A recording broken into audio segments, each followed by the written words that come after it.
J'ai eu la grâce hier de suivre l'interview de Corneille Nangaa.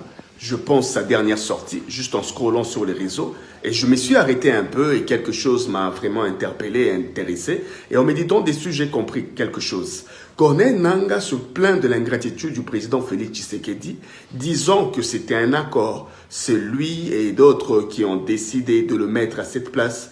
Et après, c'est comme s'il ne leur a pas manifesté de la gratitude, il leur a tourné le dos.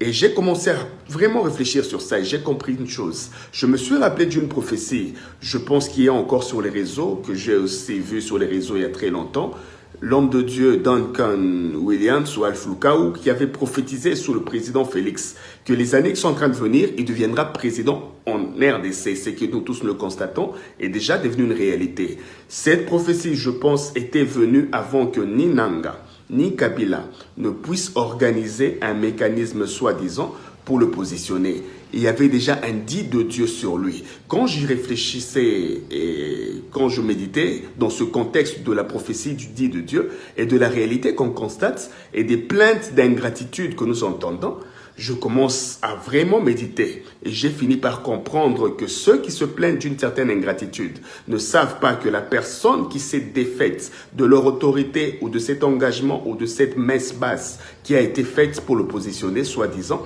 est juste en train de reconnaître la grandeur de son Dieu. Parce que le jour où le dit de Dieu est sorti, la prophétie, il n'y avait encore aucun accord. Je suis très sûr, même le jour, même lui-même s'est posé la question comment ça va se faire. Sûrement, on lui a dit, Dieu seul s'en arrangera. Et comme dans la Bible, au jour d'Akab, où l'Éternel demanda comment faire avec Akab, il y a eu un esprit de mensonge qui s'est présenté devant l'Éternel.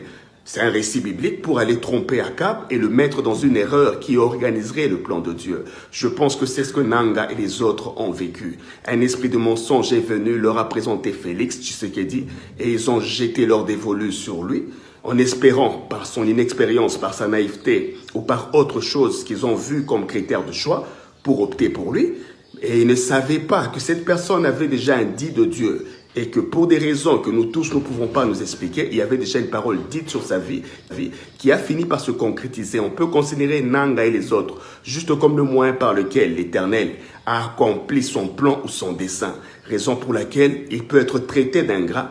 Mais quand on y réfléchit, en son esprit, dans sa ferme personne intérieure et de son intime conviction, il sait que tous les arrangements ont été juste des circonstances inconscientes que l'Éternel a organisées. Il est maître des temps et des circonstances. Dieu est Dieu, même quand il ne donne pas des raisons, il a toujours raison. Et nous croyons que cette nation est dans un temps où elle est en